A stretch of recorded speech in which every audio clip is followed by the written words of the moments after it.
Sign-in at Bag End.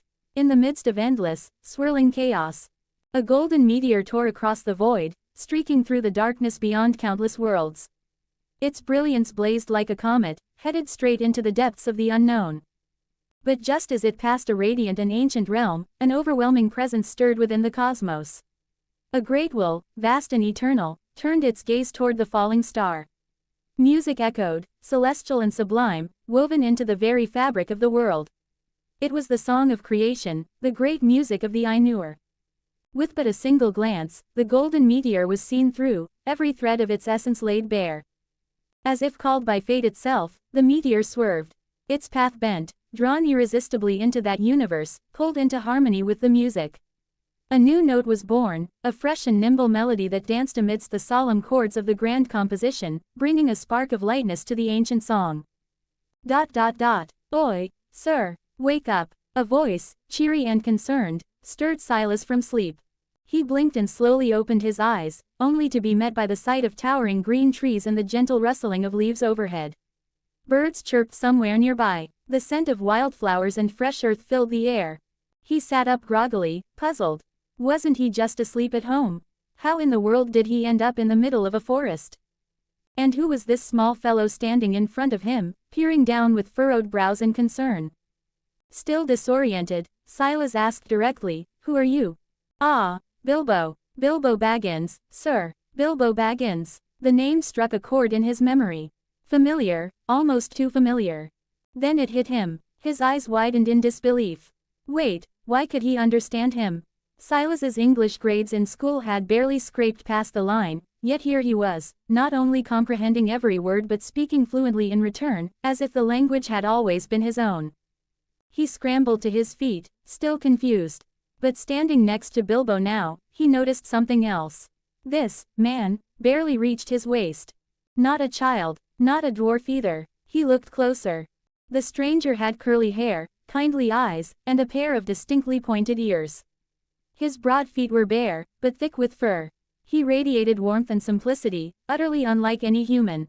"You're a hobbit?" Silas asked hesitantly. Bilbo nodded with a friendly grin. "That I am." Silas' heart skipped. "And where exactly is this?" "This is the Shire, good sir. Hobbiton, to be precise." All the color drained from Silas' face. He gave up hope. This couldn't be real. He wasn't dreaming. He hadn't just stumbled onto a movie set. He had transmigrated, somehow and impossibly, into Middle-earth. Not just any fantasy world either. This place had elves, trolls, orcs, and all manner of magical creatures. There were wizards who could summon fire with a word, dragons that hoarded gold for centuries, balrogs born of shadow and flame, and beings like the Maiar, spirits older than time. Even the Valar walked these lands, and beyond them, Iluvatar, the one who created all. How was an ordinary guy like him supposed to survive here? This wasn't a casual adventure. This was nightmare difficulty. Bilbo, watching the man's face go from stunned to horrified to utterly blank, took a cautious step back. He wasn't quite sure what to make of this newcomer, whose expression changed faster than second breakfast. Still, hobbits were nothing if not kind-hearted. Sir, are you all right?" Bilbo asked gently. Silas exhaled, half laughing at his own situation. "I'm fine," he said with a weary smile. "I just can't seem to find my way home." Bilbo tilted his head sympathetically. "Are you lost?" Bilbo asked with a touch of surprise. "Well, perhaps you could buy a map in the village. They sell maps of places beyond the Shire there." Silas shook his head, his voice heavy with quiet despair. "My home is very far away. I might never reach it, not in this lifetime." Bilbo blinked, struggling to imagine just how far, very far, truly was. To a hobbit who rarely left the bounds of the Shire, even Bree felt like a distant land. Still, as he looked at the weary man before him, surrounded by silence and sorrow, Bilbo felt a sudden wave of sympathy rise in his chest. He fidgeted awkwardly. Sir, I mean, if you don't have anywhere to go, would you care to be my guest for a while? You're welcome at my house." Silas looked up in surprise, his expression softening for the first time. Seeing that look, Bilbo grew a little flustered and rubbed the back of his neck. "We don't get many outsiders in the Shire. But well, if you've no place to stay, you might as well stay with me a few days." Silas, face lit up with gratitude. Thank you for taking me in, Mr. Bilbo Baggins. You truly are a good person. Bilbo flushed and waved his hand. Oh, well, that's very kind of you. Right then, please follow me. With that, he slung his fishing rod, nearly twice his height, over his shoulder, picked up his wooden pail, and began walking down the path. Silas followed close behind. His sorrowful look faded almost instantly, and he let out a quiet breath of relief. Though his emotions weren't entirely false, much of what he had shown just now had been carefully played to stir the hobbit's sympathy. He needed shelter, and fast. Being stranded alone in an unfamiliar world, with nowhere to go and no allies, meant sleeping under the stars and fending off who knew what kind of creatures. Besides, if his memory served him right, Bilbo Baggins wasn't just any hobbit. He was a central figure in this world's legend. Sticking close to such a person meant better chances of survival and more possibilities in the future. As they walked the winding lanes of Hobbiton, they passed several quaint hobbit holes nestled into grassy hillsides. Each had its own charm: rounded wooden doors painted green or sky blue, flower gardens blooming with daisies, marigolds, and snapdragons, and chimneys puffing gentle curls of smoke. The houses looked like something out of a storybook, like rabbit holes for fairy tale folk. Several hobbits paused their gardening or laundry to peer curiously at the tall stranger trailing behind Bilbo. It wasn't every day a man showed up in the Shire. Bilbo, unusually quiet, didn't wave or call out to his neighbors as he normally might. In fact, he walked a little faster. Silas, however, didn't seem the least bothered by the attention. He smiled and nodded politely to every hobbit who looked his way.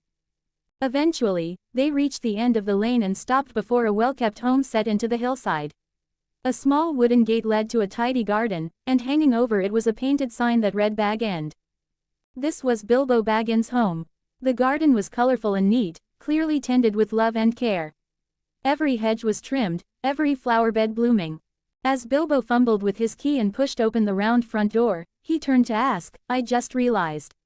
I never got your name, sir. What should I call you?" "My name is Sil." As he spoke, Silas froze. Just as he was about to say his usual name, another name had surged into his mind, Silas, and slipped from his lips without thought, as if it had always been his. Where had that come from? His heart thumped uneasily. When did I start being called that? Bilbo hadn't noticed anything unusual about Silas. As they approached the round wooden door of the hobbit hole, Bilbo turned with a gentle reminder. "All right, Silas, please remember to duck your head when you come in. You humans are much taller than we are, after all."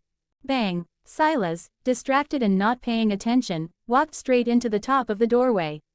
He clutched his forehead, wincing as the sharp pain set in. "Ouch! Mr. Silas, are you all right?"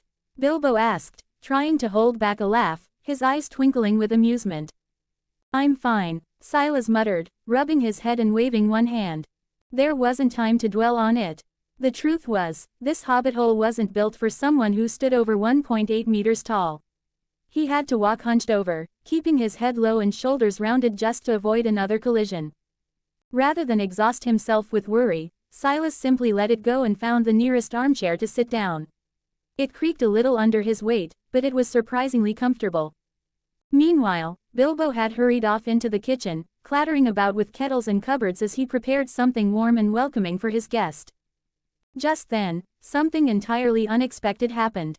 A glowing message materialized in midair in front of Silas, as if conjured by a spell he didn't know he'd cast.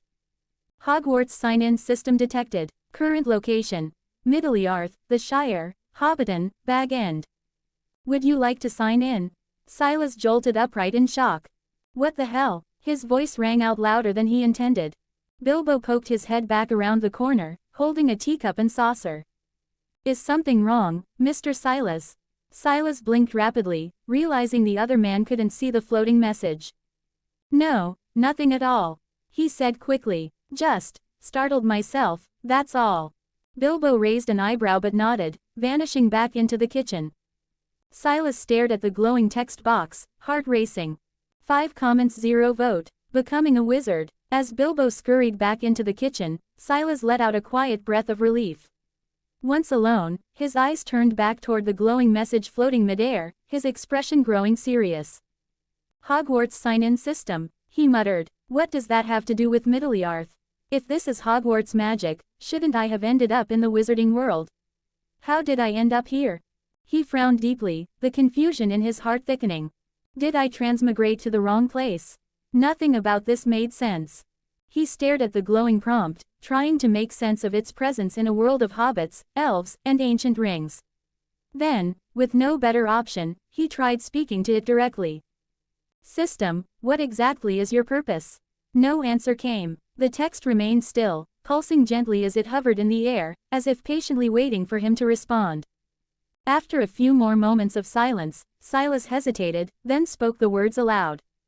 "Sign in." The floating text flickered. The original prompt vanished, replaced by a new message written in bright golden letters. "Sign in successful. Magic talent unlocked. Congratulations. You are now a wizard." Suddenly, Silas felt something surge within him, as if a gate buried deep inside his body had been flung open. A powerful force, warm and bright, rushed from his core and spread through his limbs. His bones tingled, his breath caught. He felt something crack inside, a barrier broken, an awakening. And then, magic erupted from him. The table, chairs, teapots, plates, and even Bilbo's woven slippers lifted off the ground. Everything in the room floated gently, caught in an unseen current. Silas himself felt weightless, suspended in place. A sharp gasp came from the kitchen doorway. "Oh my goodness!" Bilbo stood frozen, staring in wide-eyed shock as spoons danced in the air and sofa cushions hovered gently. The plate he was holding dropped from his fingers and shattered on the floor. As if startled by the sudden noise, the levitating objects trembled and then collapsed all at once. With a series of thuds and clatters, the entire room came crashing down. Silas blinked, finally regaining control. His face flushed as he looked at the chaos around him. "I'm so sorry, Mr. Baggins," he blurted. "I didn't mean for that to happen. I swear, it was an accident." Bilbo, still breathless, didn't seem angry. Instead, his expression slowly shifted from astonishment to admiration. "Mr. Silas," he said in awe, "you're actually a wizard. That was incredible." Silas scratched his head sheepishly. "I didn't expect it either, to be honest." The rest of the afternoon was spent cleaning up the wreckage. Though Silas was now technically a wizard, he had no idea how to use his powers properly. He couldn't control a single spell, so he had no choice but to help clean the mess the old-fashioned way, on hands and knees beside Bilbo. Once the room was back in order, Bilbo set out 2 more plates and brought a simple meal to the table. As they sat down, Bilbo looked a little embarrassed. "Sorry, Mr. Silas. I wasn't expecting guests today, so I didn't have much prepared. But I promise, first thing tomorrow, I'll head to Hobbiton and gather everything I need. I'll cook you a proper Shire-style feast." Seeing the hobbit's sincerity and slight nervousness, Silas smiled warmly and shook his head. "Bilbo, I can call you that, right? You don't need to be so formal. Just call me Silas. You've already done more for me than I could ask. Honestly, I'd be honored to call you a friend." Feeling Silas's sincere attitude, Bilbo finally relaxed. A warm smile lit up his face. The kind-hearted hobbit had never been one to hold back when it came to friendship, and he happily accepted Silas's offer of companionship. He extended a hand, beaming. "It's a pleasure to meet you, Silas, my friend." Silas smiled brightly and reached out to shake his hand. "It's a pleasure to meet you too, Bilbo, my friend." The atmosphere in Bag End became cozy and welcoming. The fire crackled gently, and the flickering lamplight cast golden shadows across the curved walls. Curious, Silas asked Bilbo about the Shire and what lay beyond its borders. Though Bilbo had never left the Shire himself, he answered every question with enthusiasm. A lover of books and travel tales, he had read many adventure journals and could recall maps and legends with surprising clarity. He told Silas that heading east from the Shire led to the Brandywine Bridge, followed by the mysterious Old Forest, then the haunted Barrow Downs, and eventually the human town of Bree. Beyond Bree lay the wild lands and the misty mountains. Bilbo also mentioned that from Bree, one could travel south on the north-south road that skirted the misty mountains and eventually reach the southern kingdom of Gondor. And then he added something that made Silas sit up straighter. The current year was Shire Reckoning 1340, which meant it was the year 2940 of the Third Age in Middle-earth. That was just 1 year before Bilbo's famous adventure to the Lonely Mountain with Thorin Oakenshield and his company. This meant Bilbo would soon leave on a legendary journey that would take him through forests, mountains, elven lands, and dragon-guarded treasure. Before becoming a wizard, Silas had only thought about living cautiously and surviving in this strange world. But now, with the Hogwarts sign-in system, he began to wonder. Should he join the Lonely Mountain expedition? The journey would pass through many places, and those might serve as key locations where he could activate the system and grow stronger. It seemed like an ideal path. That night, after bidding Bilbo good night, Silas lay on a small bed that was clearly not meant for someone his size. The blanket barely reached his knees. Thankfully, it was midsummer. He wasn't cold, just a little cramped. Moonlight streamed through the round window and mingled with the soft candlelight in the room. Outside, crickets chirped and frogs croaked. Slowly, his anxious thoughts faded, replaced by a strange peace. He had been thrown into a world both foreign and familiar. He didn't know why he had come here, but he had made up his mind. He would survive, he would grow stronger, he would live well. Letting go of the day's thoughts, Silas closed his eyes. His breathing slowed, and before long, he drifted into a deep sleep.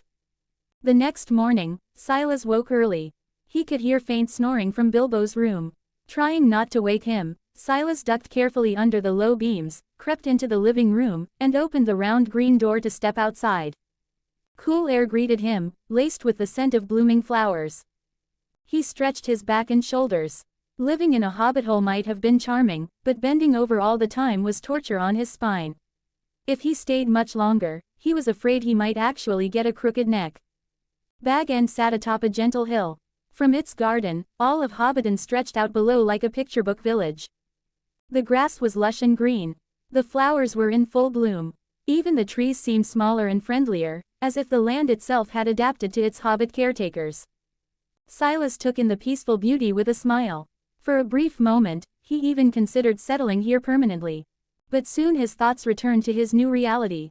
He was now a wizard in name, but he had no wand. No spellbook. No knowledge of magic. In practical terms, he wasn't much stronger than an ordinary person. Sure, he had memorized dozens of spells as a Harry Potter fan, Wingardium Leviosa, Expelliarmus, Petrificus Totalis, even Avada Kedavra. But he knew better than to think chanting a few Latin words would make something happen. Real magic, as he had read, required understanding magical theory, combining it with focus, wand movement, and intention. Still, he wasn't ready to give up. He believed that with willpower alone, even without a wand, he could make something happen. Hadn't Harry Potter made the glass at the zoo vanish before he even knew he was a wizard?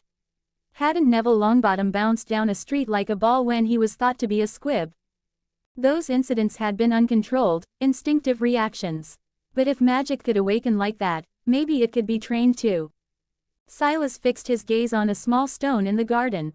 He narrowed his eyes and focused. Move, he thought. Rise.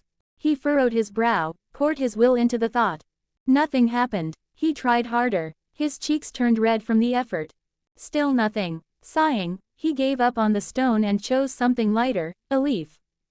At first, the leaf didn't move either. But as he steadied his breathing and focused again, something began to change. The leaf quivered. Then, slowly, gently, it rose into the air. It floated upward, swaying in place, dancing slightly in a breeze that wasn't there. 3 comments 0 vote. Magic control. Success. Silas's face lit up with joy. The moment his concentration wavered, the magic faltered and the leaf he had been levitating drifted gently back to the ground. But he wasn't disappointed. Instead, he took a deep breath, steadied his mind, and focused again. The leaf rose once more, hovering steadily in the air before swaying back down when his focus slipped again. Each time, he lasted a little longer. Encouraged by his progress, Silas switched to a small pebble. It was noticeably heavier than the leaf, and controlling it felt like starting from scratch. The pebble wobbled in midair, then plopped back down almost immediately. Even so, Silas grinned with excitement. The more he practiced, the more he felt something stir within him. It was a subtle power, waiting to be shaped. Time slipped by unnoticed as he became immersed in the thrill of discovering real magic. He was only interrupted when Bilbo appeared at the garden gate, a teacup in hand and eyes wide with astonishment. Silas, he gasped. Were you practicing magic? Silas gave a modest nod, a bit sheepish. Strictly speaking, what he was doing barely qualified as magic. He was simply using raw magical energy to levitate light objects. The strength behind it wasn't even comparable to what he could do with his hands. But in Bilbo's eyes, it was a miracle. That's incredible. The hobbit's face was aglow with childlike wonder. Silas, could you show me again? Please. Silas felt a warm pride bubble inside him at Bilbo's admiration. As you wish, he said with a small flourish. Smiling to himself, he raised both hands. In an instant, dozens of flower petals lifted from the garden beds, swirling around them in a dazzling spiral of color and light. The petals floated and danced through the air like a choreographed performance. Bilbo's jaw dropped. He stood frozen, wide-eyed, completely entranced by the magic display. Over the following days, Silas devoted himself to his practice. He moved on from leaves and pebbles to heavier objects, slowly increasing both the weight and the duration of his spells. Eventually, he was able to levitate items weighing close to 10 pounds and keep them suspended for up to half an hour. He also began practicing multiple object control. It wasn't like levitating a handful of petals for a quick flourish. This time, he tried to maintain several objects in the air at once, each requiring separate attention and effort. At first, he only used non-breakable objects. But as his skill improved, teacups, plates, and even kettles floated gently through the air at Bag End. Bilbo, though initially stunned, soon grew used to it. In fact, he became a bit spoiled. When he didn't feel like fetching something, he would simply call out, "Silas, could you float the teapot over here, would you?" Silas was happy to oblige. One morning, he paused his training. The pantry at Bag End was running low, and Bilbo suggested they make a trip into Hobbiton to buy groceries and replenish their stores. So the two set off together, walking the winding path that curled down the hill. The sun was shining, the breeze carried the scent of clover, and birds flitted about the hedgerows. They passed rolling fields and tidy stone walls. Here and there, hobbits were working in their gardens or tilling the earth with simple tools. Whenever one of them caught sight of Silas, a tall and unfamiliar figure among the short folk of the Shire, they paused to stare with a mix of curiosity. There were no secrets in Hobbiton. The news that a human was staying at Bilbo Baggins's home had already spread throughout the entire village. But since Bilbo had long been known as a quiet, somewhat reclusive hobbit who didn't particularly enjoy social gatherings, no one took the liberty of visiting Bag End to inquire directly. As Silas and Bilbo walked past the watermill and crossed the charming double-arched stone bridge, they arrived at the heart of Hobbiton. Unlike the rounded, hillside homes near Bag End, the buildings here showed subtle signs of human-style architecture. Even so, they remained low and snug, perfectly suited for hobbit life. Near the center stood the Green Dragon Inn, the only inn in the area and a favorite gathering spot for local hobbits. Its cheerful sign swung gently in the breeze, and the sound of music and chatter drifted from its windows. The marketplace was lively. Stalls lined the lanes, packed with hobbits selling produce, baked goods, hand-woven fabrics, and hand-carved trinkets. Some bartered directly, exchanging goods with friendly banter. Women haggled with cheerful determination. Children darted between legs and wagons, giggling and squealing as they played. Silas, towering above the crowd, drew every gaze. Adults tried to be subtle, casting glances from behind baskets or over mugs of ale. The children, however, had no such restraint. Several young hobbits gathered around him, wide-eyed with wonder. One of them, who barely reached Silas's knee, tugged gently on his cloak. "Are you a human?" the little one asked, eyes round with curiosity. Silas smiled and knelt, gently patting the boy's head. "Yes," he said warmly. Bilbo, standing nearby, cleared his throat a few times. Once he had the attention of those nearby, he puffed out his chest and raised his voice with pride. "Silas is not just a human," he said. "He is a wizard." A collective gasp followed. "Wow!" The young hobbits stared in awe, their mouths hanging open. The adults, too, were taken aback. Their curious expressions shifted to something closer to respect.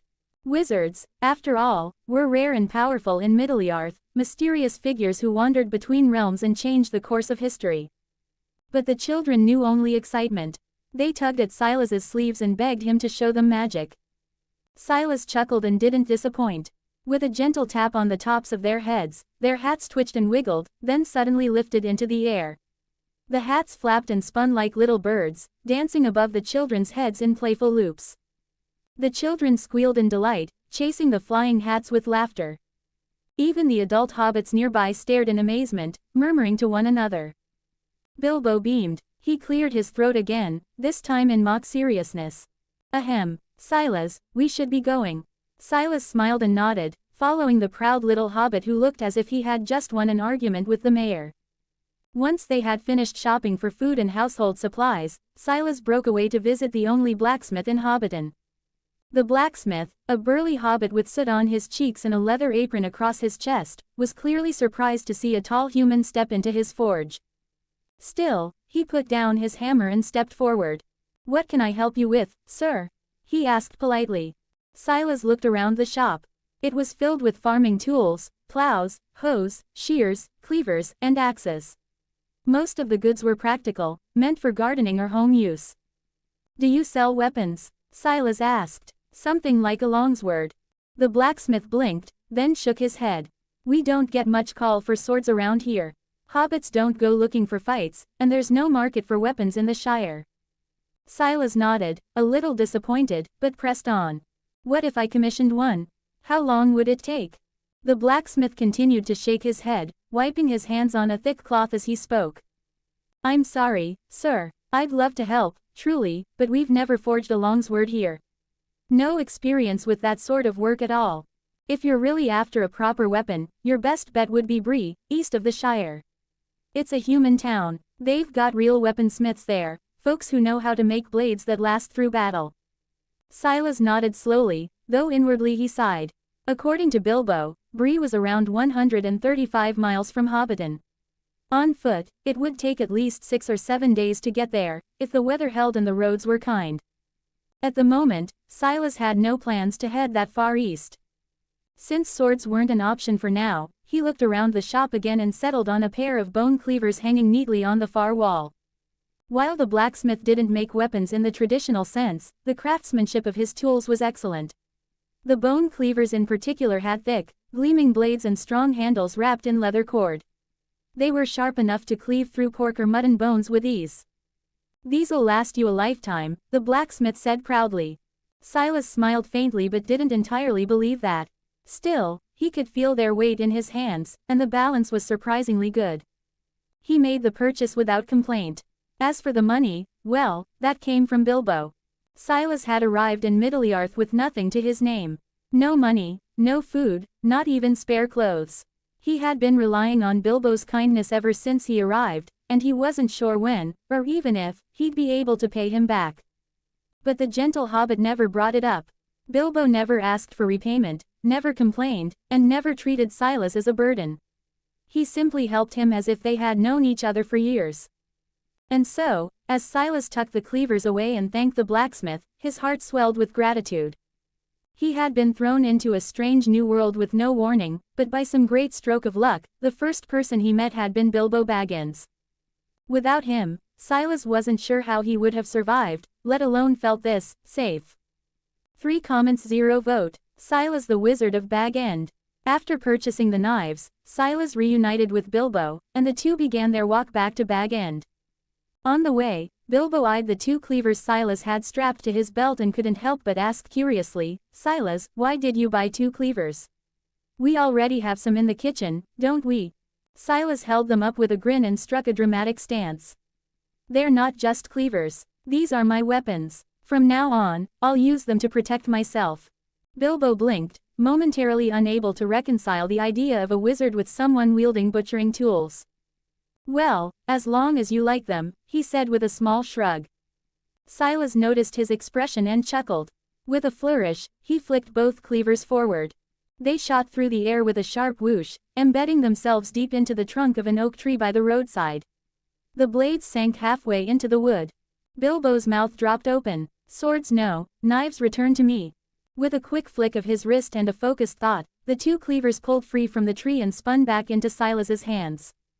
Bilbo stood speechless. Silas brushed his cloak as if it were nothing, walking away with the air of a mysterious master. But deep down, he was sweating. That was way too close. They were stuck deeper than expected. I nearly failed to pull them out. That would have been so embarrassing. Back at Bag End, Silas began a new round of training. He now focused on refining his control over the twin cleavers, attempting to wield them as natural extensions of his own arms.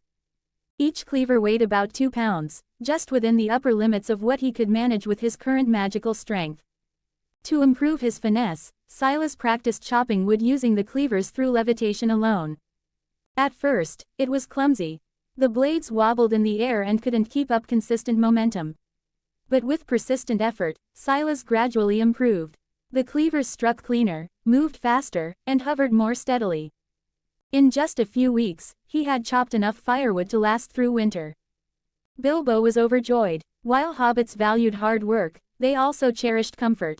Preparing firewood before winter was a chore most would rather delay. Now, thanks to Silas's magic, it was done far ahead of schedule. Still, Bilbo couldn't help but watch the flying blades with both awe and concern. The way the cleavers zipped around Silas made them look like winged predators circling their prey. It looked both impressive and incredibly dangerous. The knives whirled around Silas for 30 minutes at a time before returning obediently to the leather sheaths at his waist. By now, Silas's control had reached a new level. Within a 5-meter radius, the cleavers could respond to his commands instantly. This significantly boosted his combat potential, giving him a reliable form of defense. Beyond that, his overall magical control had improved greatly. He could now levitate objects weighing up to 100 pounds, and maintain them for several minutes. To test this, he decided to give Bilbo a thrill. One sunny afternoon, Silas lifted Bilbo into the air, letting him float gently over the garden like a kite in the breeze. The neighboring hobbits were stunned. Bilbo Baggins, flying over the hilltops of Hobbiton, became the talk of the village. And though Silas was the true source of the magic, most hobbits were too wary to approach him. Wizards were rare in the Shire, and not many were brave enough to engage with such mysterious folk. Still, word spread quickly. The name, Silas the Wizard, traveled from Hobbiton across the neighboring villages, whispered with awe and curiosity. By now, Silas had been staying at Bag End for nearly 2 months. One morning, Silas turned to Bilbo with a gentle expression and said something the hobbit wasn't expecting. "Bilbo, thank you for hosting me all this time. You've been more than generous. But I think it's time I continued my journey." Bilbo blinked in surprise. "Silas, have I done something wrong? Is that why you're leaving so suddenly?" Seeing the worried look on his friend's face, Silas quickly knelt and placed a comforting hand on Bilbo's shoulder. "Not at all. You've been a wonderful host. This isn't your fault," he said kindly. "I've just decided it's time I saw more of the world. So far, I haven't gone beyond Hobbiton." He gave Bilbo a wink and smiled. "Besides, when I get tired of wandering, I might drop by again for a few days." Bilbo's face lit up in relief and he shook his head quickly. "Of course, you'll always be welcome at Bag End, Silas. Still," he asked with some concern, "do you know where you'll go next?" Silas shook his head. "Not exactly. I thought I'd take my time exploring the Shire for now. I'll just follow the road and see where it leads me." The Shire wasn't small, but it wasn't vast either. Beyond Hobbiton, there were plenty of other hobbit towns scattered across the land. And with the Hogwarts sign-in system still active, Silas hoped there might be more opportunities to trigger it elsewhere. "Oh, Bilbo," he added, "you know the Shire better than anyone. Any towns you'd recommend I visit?" The hobbit's eyes lit up at the question. He quickly shuffled off to his study and returned with a well-worn map. Spreading it out on the table, he pointed excitedly at a marked spot west of Hobbiton. "If you're staying within the Shire, you absolutely must visit Michel Delving. It's our largest town, the seat of the mayor, and the heart of trade and commerce around here. It's in the Westfarthing." It was the administrative center of the Shire and a hub of travel, located along the main east-west road. "Sounds perfect," Silas said. "I'll head there first." Though reluctant to see him go, Bilbo accepted the decision with grace. Before Silas left, he packed him a bag full of food, enough to last for days, and pressed a small, heavy pouch of silver coins into his hands. Silas tried to refuse, but Bilbo insisted. "You're starting a journey. You'll need coins. And besides," he added with a smile, "you can pay me back someday." Silas accepted the gift silently and tucked it into his cloak. He had no money of his own, and while he hated taking more from Bilbo, he also knew he had no other choice for now. He made a quiet note in his heart to repay the hobbit someday, no matter how long it took. Refusing Bilbo's offer to walk him to the village gate. Through magic his bag floated gently behind him, bobbing like a balloon. With a final wave and a fond farewell, he set off down the lane, alone. Following the east-west road, Silas moved westward. The path was smooth, lined with wildflowers and stone fences, with rolling green hills on either side. He passed a few hobbit merchants along the way, who stared curiously at the tall human traveler. Silas kept a steady pace, but the day was long, and it wasn't until evening that he reached the outskirts of Michel delving. Unlike Hobbiton, the buildings here were larger and built of timber, stone, and brick. It had the bustle of a small city, with broader roads, higher roofs, and a marketplace still glowing with lantern light as the sun dipped below the hills. As Silas entered the town, all eyes turned toward him. He was taller than anyone else by at least 2 feet, and it was clear to every hobbit nearby that he was not from around here. One hobbit, wearing a feathered hat and sporting an impressive mustache, stepped forward. He looked official, perhaps a local guard or a town clerk. "You there, stranger," he called. "Where are you from, and what brings you to Michel delving?" 2 comments 0 vote. Standard spells. Silas raised an eyebrow at the hobbit's official tone. It felt more like an interrogation than a greeting. "Hello," he said politely. "May I ask who you are?" "I am Robin Smallborough, sheriff of Michel delving." Silas was a little taken aback. He hadn't expected to meet a hobbit police officer. "A pleasure to meet you, Sheriff Robin. My name is Silas. I've just come from Hobbiton and plan to travel around the Shire for a while." Robin's eyes widened. "Wait, you're that wizard. Silas the wizard." Silas blinked. "You've heard of me? Ahem, well, yes," the sheriff said, adjusting his collar. "News of a wizard appearing in Hobbiton has spread across the entire Shire. I didn't expect you to visit Michel delving so soon." Now recognizing Silas's identity, Robin's tone softened considerably. The initial suspicion melted away, replaced with warmth and curiosity. "Welcome to Michel delving," he said, gesturing with pride. "Let me show you to the best inn in town." Under the sheriff's guidance, Silas was soon led to the local inn, the Bird and Baby.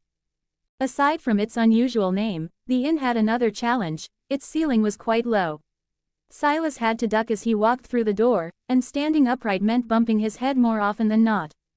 The innkeeper, recognizing the problem, had 2 small hobbit beds pushed together to create a makeshift bed just long enough for Silas to stretch his legs. As he was settling in, a familiar blue glow appeared before his eyes. Hogwarts sign-in system. Location detected, the Shire, Michel delving. "Would you like to sign in?" Silas lit up with excitement. "Yes, sign in," he said aloud, forgetting for a moment where he was. "Sign-in successful. Congratulations. You have obtained the Hogwarts First-Year Charms textbook, Standard Book of Spells, Grade 1. A translucent spellbook shimmered into existence before him, floating gently in the air. Silas reached out with wonder. The book obeyed his will, flipping open as he thought of turning the pages. He dove in immediately, eager to learn. The content was simple but thrilling. It contained 5 foundational spells taught to first-year students at Hogwarts: Lumos, Wingardium Leviosa, Incendio, Alohomora, and Reparo. None of them were combat spells, but that didn't matter. For Silas, this was his first true step into real magic. Until now, he had been relying purely on raw magical force. Lifting objects and manipulating them with pure energy was difficult and exhausting. It required intense focus. If he lost concentration, the effect would collapse immediately. It was effective, but unstable. During battle, this kind of control left him vulnerable. While focusing entirely on levitating a cleaver, he couldn't dodge or defend himself. Spells, however, were different. They were structured, balanced. Once cast successfully, they remained active with only minimal magical effort to maintain them. It was like placing energy into a magical lock, the spell held steady without requiring constant attention. Silas couldn't help but feel excited. This was the breakthrough he had been waiting for. He eagerly flipped to the first spell in the book. Lumos, the wand lighting charm, basic, yet symbolic, a light in the dark. He read carefully, memorizing the wand movement, pronunciation, magical theory, and intent required. Even without a wand, he was determined to try. Standing up, he extended his hand and mimicked the wand motion as best he could. Lumos. Nothing happened. Silas wasn't disappointed. On the contrary, he felt encouraged. After all, casting any spell without a wand, no matter how simple, was already considered an advanced magical technique. Wandless casting was something only a handful of highly trained or naturally gifted wizards could achieve. Most witches and wizards couldn't even perform nonverbal magic, let alone wandless. In the magical world, a wizard without their wand was often barely more dangerous than a muggle. Yet Silas, through sheer perseverance, was managing it. He tried again and again, refusing to give up. At last, a tiny spark flickered at the tip of his index finger, no brighter than a firefly, and then fizzled out. But that fleeting moment of light was enough to send a thrill through him. He grinned. Lumos. Motivated by that sliver of success, he tried again. This time, a soft, white glow appeared at the tip of his finger. It flickered like candlelight, casting warm illumination over his delighted expression. The next day, Sheriff Robin arrived at the inn with an enthusiastic invitation. He wanted to personally show Silas the sights of Michel delving. Their first stop was the town hall, the modest headquarters of the Shire's regional administration. There, Silas was introduced to the mayor of the Shire, who welcomed him with polite curiosity and offered him tea, biscuits, and an enthusiastic handshake. Government in the Shire was unlike anything in the outside world. Loose, peaceful, and grounded in tradition, it operated more as a series of communal agreements than rigid laws. Each town or village mostly governed itself, and hobbits contributed to society out of habit and goodwill rather than enforcement. The mayor's role was mostly ceremonial. He was responsible for organizing feasts, managing the post office, and ensuring public order. Elections were held every 7 years, though few hobbits took them too seriously. After their visit to the town hall, Sheriff Robin guided Silas to a local landmark known as the Mathom House. This, Robin said proudly, is the Shire's own museum. Silas raised an eyebrow. Mathom. In our tongue, that means, useless thing, Robin explained cheerfully. The Mathom House is where we keep items too valuable to throw away, but too impractical to use. Old heirlooms, curiosities, and historical odds and ends. Silas was expecting shelves of dusty teacups and mismatched buttons. Instead, he was stunned. Though there were certainly relics of Hobbit history, ancient pipes, tattered ledgers, faded letters, there were also weapons. Real ones. Longbows, spears, steel-tipped arrows, axes, swords, pieces of armor. Some shone with age-old polish, others were marked with strange patterns. He wandered among the exhibits, more and more intrigued. Finally, he stopped before a longbow mounted on the wall. The bow and arrow before him were unlike anything Silas had seen. Fashioned from an unknown wood with a warm amber hue, the bow gleamed like polished metal, yet retained a surprising flexibility. Elegant floral carvings curled along its limbs, delicate, precise, unmistakably elven. That one, said Sheriff Robin, noticing Silas's fascination, was said to belong to an elf. No one remembers exactly when or how it came here, but it's been part of the Mathom House collection for generations. Silas's eyebrows lifted. He hadn't expected to find an actual elven bow in a Hobbit museum of forgotten odds and ends. And there was more. Sheriff Robin continued the tour, leading him to a row of items displayed beneath soft lantern light. There were axes with stone heads and dwarven patterns etched into their handles, breastplates of dark metal engraved with runes, and small hobbit-sized shields that bore deep dents and blade marks. These, Robin explained, were forged by dwarves. And see the size. Tailored for hobbit warriors during older times, when we didn't always live in peace. Silas was silent, eyes drifting over the worn armor. It was hard to imagine the peaceful, cheerful hobbits of today donning helmets and charging into battle. But the scratches and scars on the old iron spoke volumes. Eventually, they stopped before a display case where a silver chainmail vest shimmered faintly under the lantern light. It was beautifully made, woven from hundreds of tiny silver rings, soft and fluid like fabric, but unmistakably strong. Silas could tell instantly, this was no hobbit-sized relic. The chainmail vest was long and broad, clearly designed for someone of his own height and build. This, Sheriff Robin said with a hint of pride, was forged by the dwarves of the Blue Mountains. A gift, we think, from a long-forgotten guest. It's said to be resistant to fire and cannot be pierced by any blade. But no hobbit can wear it, it's far too large, so it stayed here, gathering dust. Silas's eyes didn't leave the chainmail. It was exactly what he needed. As a wizard in training, he was strong in magic but weak in defense. Something like this would be invaluable protection. Sheriff Robin, Silas said carefully, I'd like to ask, could this piece be sold? The sheriff offered a gentle smile and shook his head. Ah, I'm afraid not. The items here, even if they're unused, belong to all of Michel Delving. Public property, you see. If you wanted to take it, well, you'd need the consent of every resident in town. Silas frowned slightly, disappointed, but then Robin's tone brightened. However, he added with a wink, we hobbits are a friendly folk. And if you were to perform some of that magic I keep hearing about, perhaps as entertainment at the town's anniversary feast, I imagine the crowd would be more than happy to grant your request. Feast, Silas echoed, intrigued. 5 days from now is Michel Delving's 1200th anniversary, Robin said proudly. We're throwing a grand banquet in the Great Hole Hall. Food, music, dancing, every hobbit in town will be there. And of course, you'd be our honored guest. Silas smiled, his mind already spinning with ideas for magical performances. He had planned to leave the town after signing in with the Hogwarts system, but now, with the chainmail within reach and a feast on the horizon, he decided to stay a little longer. 2 comments 0 vote. A took us invitation. 5 days passed in the blink of an eye. During that time, Silas remained mostly in his room at the Bird and Baby Inn, devoting himself to the art of wandless casting. His progress with the Lumos charm was remarkable.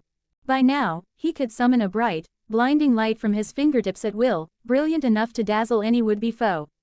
Even more impressive, he had learned to condense that light into a glowing orb, which floated freely in the air, illuminating his surroundings like a drifting star.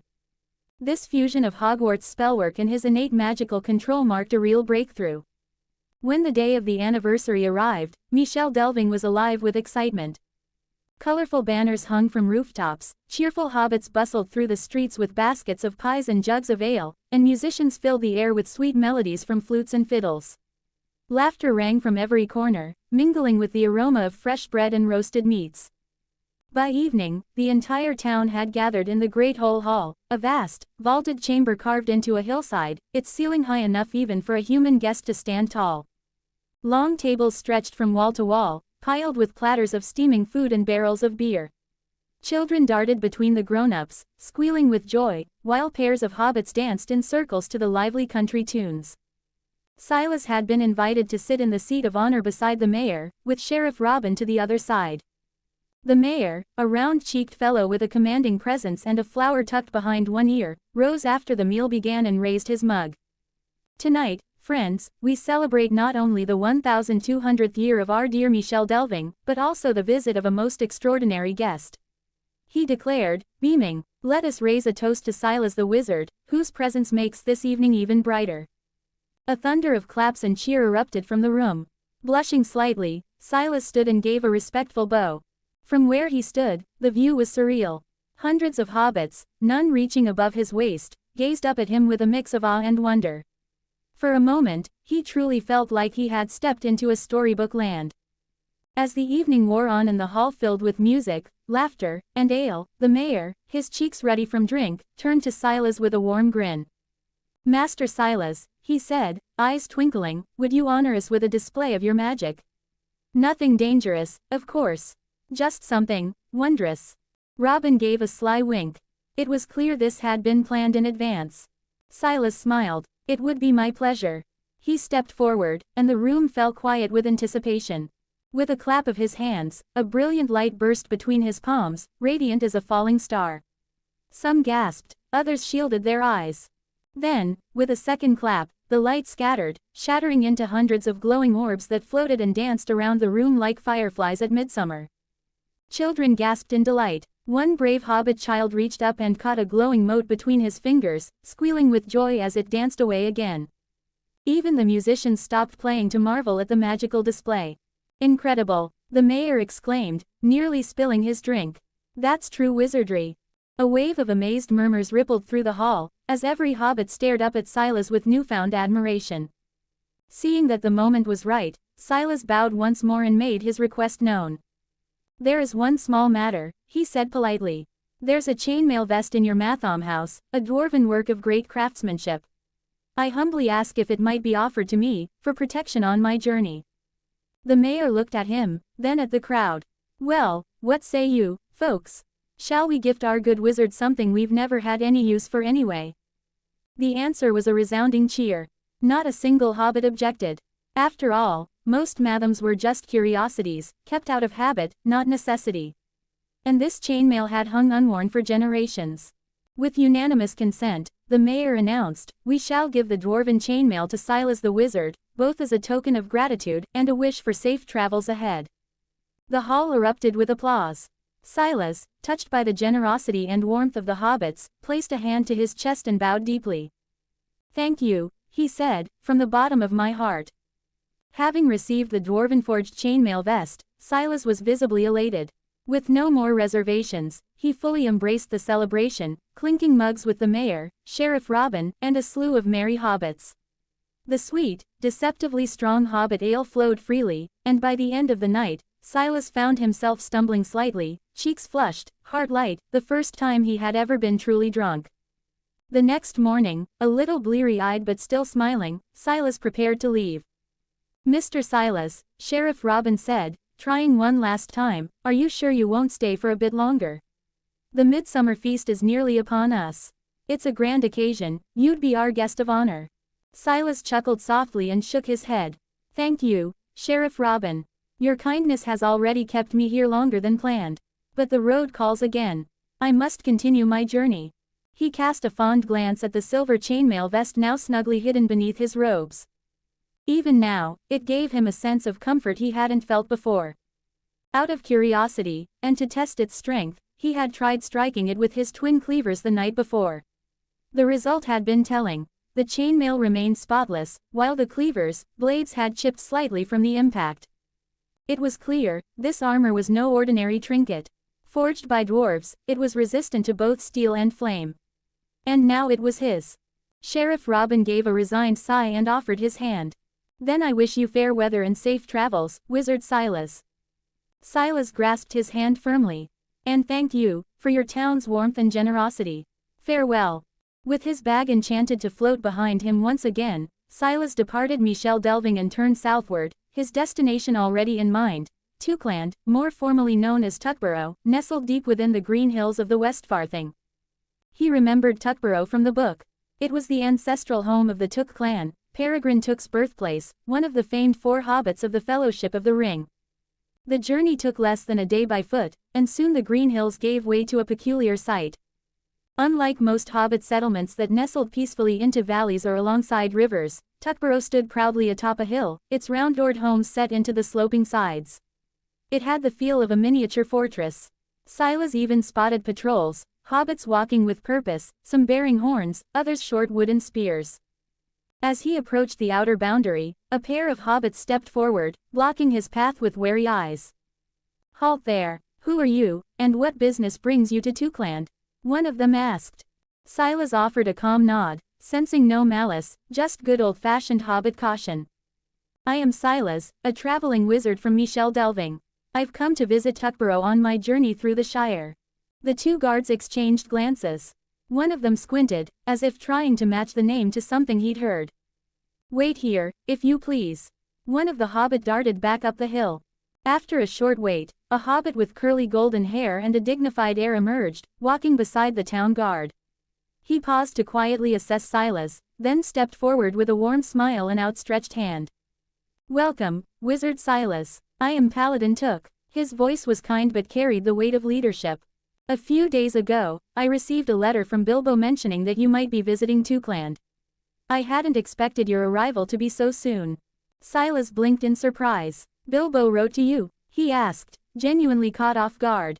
"I didn't know he'd reached out." Paladin chuckled. "Bilbo's mother, Belladonna Took, was my aunt. That makes us cousins, though he rarely boasts of it. Bilbo may live in Hobbiton, but Took blood runs strong in him." With a gentle gesture, Paladin motioned for Silas to follow. "Come now, it would be my honor to host you properly. A traveler from afar, and a wizard at that, deserves a warm welcome in the Great Smiles." Silas followed him into the town and soon arrived at the Took family estate, the legendary Great Smiles. It reminded Silas of Baggins, only on a grander scale. Built into the side of a hill, the Great Smiles was less a home and more an underground palace. Dozens of circular doors lined its halls, each leading to rooms that branched like tunnels in a hobbit kingdom. The ceilings were high by hobbit standards, the walls lined with polished wood, old portraits, and ornate lanterns. Laughter echoed faintly in the distance, there were many Took children running about. Paladin's quarters were located at the heart of the estate. Lavish yet warm, they reflected both his status and his character. As head of the Took family and the hereditary Thane of the Westfarthing, he governed not only Tookland but also held sway over many surrounding towns. The Tooks, Silas soon learned, were no ordinary hobbit family. For generations, they had been wealthy, influential, and bold. They had filled seats on the Shire Council and provided several mayors in Shire history. Unlike most hobbits, however, the Took bloodline held a spark of something more, bravery, perhaps, or restlessness. They were famously adventurous, sometimes even a bit reckless. It was said that many Took ancestors had gone on wild journeys far beyond the Shire. And that spirit had clearly not faded with time.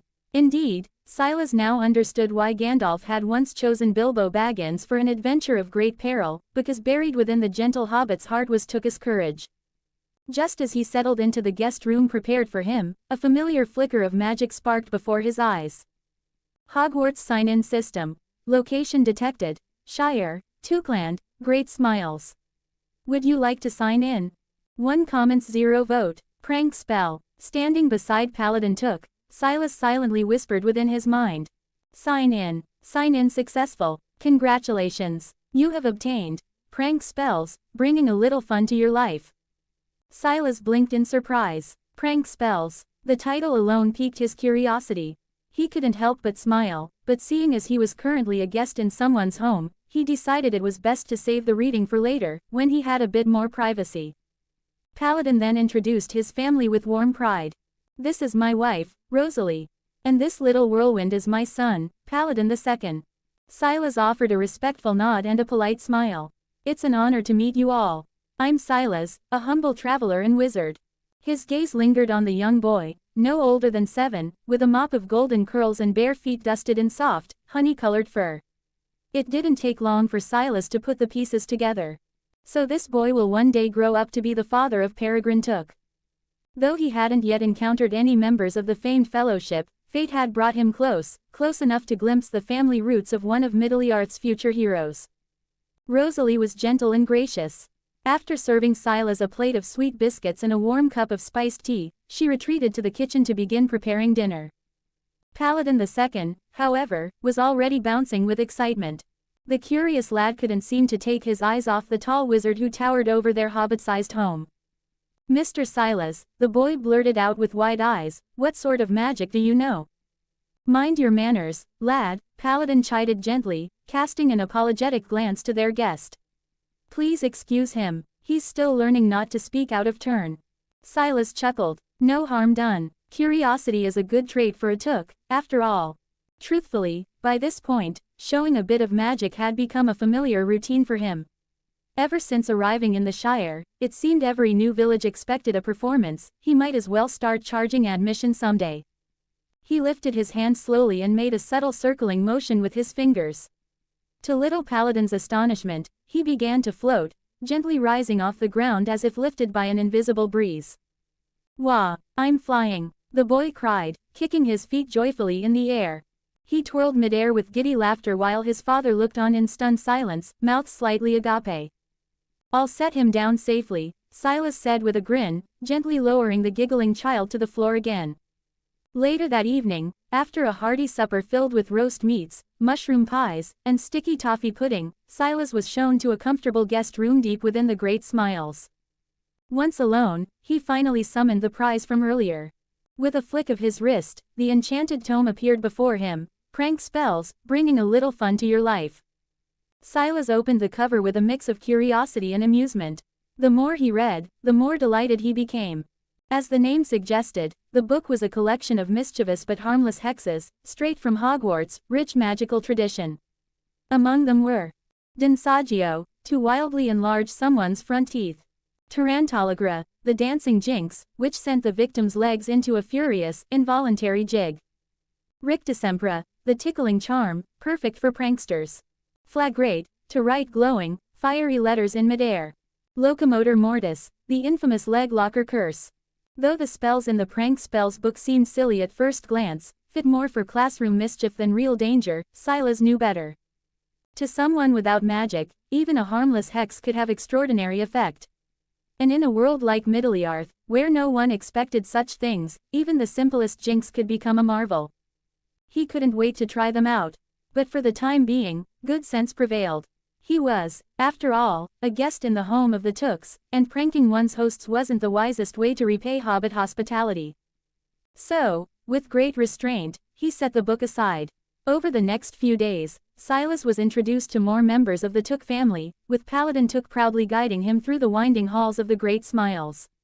The Took clan was enormous, numbering in the hundreds, and each branch had carved out its own cozy corner of the hill.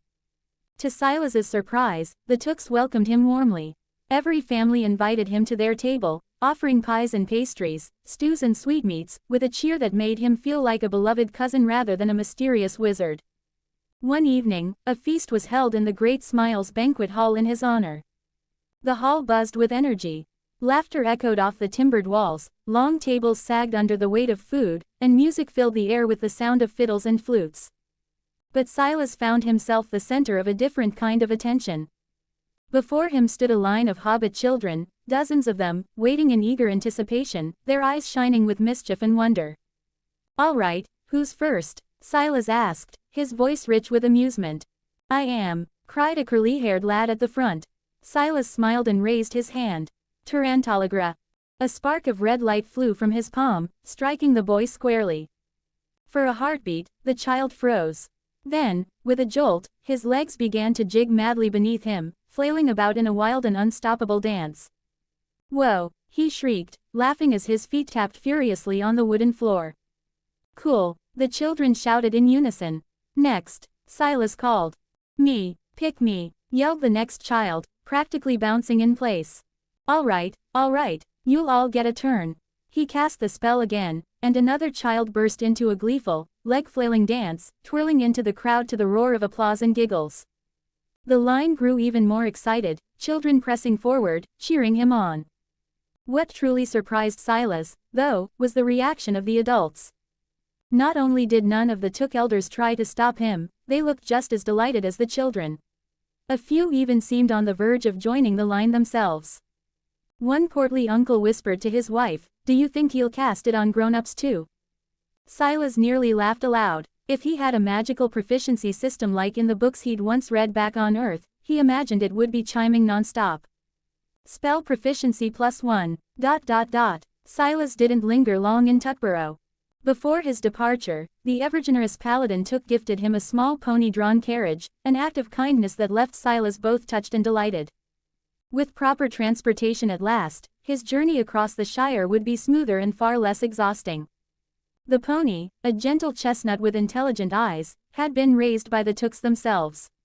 True to Hobbit tradition, it was exceptionally well-mannered and bright. Silas hardly had to guide it. The creature trotted dutifully down the path of its own accord, content with the open road and the sun on its back. Seated comfortably in the back of the carriage, Silas had set up a small travel desk of sorts. A wooden cage sat before him, housing a plump little field mouse, wide-eyed and twitchy. It was a gift of a different sort, one he had specifically requested from Paladin. Not for companionship, but for practice. After all, what better test subject than a mouse for perfecting the delicate art of prank spells? Though often dismissed as mere joke magic, these spells held more practical power than most gave them credit for, especially in a world like Middle-earth, where even the simplest hex could throw an unprepared foe into complete disarray. Dinsagio, for instance, caused one's front teeth to grow uncontrollably, turning speech into a garbled mess. In battle, silencing an enemy before they could utter a command or cast a spell could prove invaluable. Rictusempra, the tickling charm, rendered a target helpless with uncontrollable laughter, leaving them unable to defend themselves. Tarantalagra, the dancing feet spell, forced the victim's legs into a frenzied, involuntary jig, making them both laughable and useless in combat. The leg locker curse froze the legs completely, great for immobilizing fleeing foes. and flagrate, which traced burning lines in the air or against skin, could cause intense pain or mark enemies in a flash of magical fire. Yes, prank spells, despite their whimsical nature, were far more than just schoolyard tricks. Rictusempra. The carriage rolled gently along the country road, its wooden wheels creaking in rhythm with the pony's soft clip-clop. The countryside around them had shifted. Rolling green hills were now dotted with orderly rows of tall, leafy plants. Silas didn't notice the change right away, too focused on practicing his spellwork. Rictusempra. Over and over, he cast the charm, until his throat grew dry and his wand arm began to ache. Finally, Rictusempra. A flash of silver light struck the mouse. The result was immediate. The little creature twitched once, then burst into a fit of uncontrollable squeaky laughter, rolling over itself in its cage, paws kicking, tail flicking wildly. It wheezed and writhed in pure ticklish agony, its tiny body shaking like a jellybean in a storm. Success! Silas cried, nearly leaping up in triumph. He quickly muttered the counterspell, canceling the charm just as the mouse began to gasp from exhaustion. The poor thing collapsed in a heap of fuzz and fur, but otherwise unharmed. Silas gave a satisfied sigh, wiping his brow. He had finally done it. He picked up the reins and gave them a gentle tug. "Whoa, easy now," he murmured to the pony. The little cart slowed as Silas looked out over the horizon. On either side of the road stretched vast fields of pipeweed, gold-green stalks swaying gently in the summer breeze. A familiar, earthy scent filled the air. Silas murmured thoughtfully, scanning the far-off rooftops barely visible beyond the fields. "Are we near Longbottom already?" 1 comments 0 vote. Herbology. Silas continued his journey, the pony-drawn cart gently rolling along the well-worn dirt road. After cresting a low hill, he spotted a cozy town nestled in a shallow valley below. This was Longbottom. Located in the South Farthing of the Shire, Longbottom was renowned throughout Middle-earth for a single, celebrated export, pipeweed. No other town could match its reputation. Longbottom was the heart of pipeweed cultivation and trade, its name known even beyond the borders of the Shire. Even Gandalf the Grey, the wandering wizard, was known to favor Longbottom leaf above all others, often seen puffing contentedly on his pipe with a twinkle in his eye and a trail of smoke curling above his wide-brimmed hat. As Silas rode into town, he quickly noticed a marked difference in atmosphere. The hobbits here were even more relaxed than those in Hobbiton. Everywhere he looked, he saw small groups lounging in front of tidy burrow homes, pipe smoke curling lazily into the summer sky. Some waved as he passed. Others simply offered mild, curious glances before returning to their conversations or dozing in the sun. Even the hobbit women had pipes tucked between their lips, rocking gently in chairs as they surveyed the quiet day. But no one questioned him. No one stopped him. Longbottom was a town that didn't hurry, and it certainly didn't fret over strangers. The pony, sensing no urgency, ambled calmly into the town square. As the wheels of the cart came to a slow stop in the cobbled plaza, a faint shimmer of light flashed before Silas's eyes. A system prompt floated gently in the air. Hogwarts sign-in system. Location detected, Shire, Longbottom. Would you like to sign in? Silas blinked and smiled. Sign in. Sign in successful. Congratulations. You've obtained the Herbology Year 1 textbook, 1000 Magical Herbs and Fungi. He paused, surprised. A herbology textbook. He had been hoping for something a little more exciting, perhaps a new spell or artifact. Something he could use to bolster his magical prowess or defend himself in battle. Herbology, after all, was the study of magical plants. Valuable, yes, but not exactly thrilling. And more importantly, most of the flora listed in the textbook came from the magical world of Hogwarts, not Middle-earth. He was skeptical. Could any of the magical plants described in this book even be found here? Still, curiosity got the better of him. He opened the worn leather-bound cover. To his surprise, the contents weren't dry or overly academic. Instead, the pages were filled with vivid illustrations, detailed care instructions, magical properties, and practical applications. There were tips for brewing potions, warnings about plant toxicity, and enchanting facts about how even the humblest weed could be made into something powerful. 1000 Magical Herbs and Fungi wasn't just a textbook, it was a treasure trove of knowledge. To his surprise, the herbology textbook offered far more than he expected. It didn't just explain how to care for magical plants, it included methods for transforming ordinary plants into magical ones. One such example was the essence of Diddy, a healing elixir widely used in the wizarding world.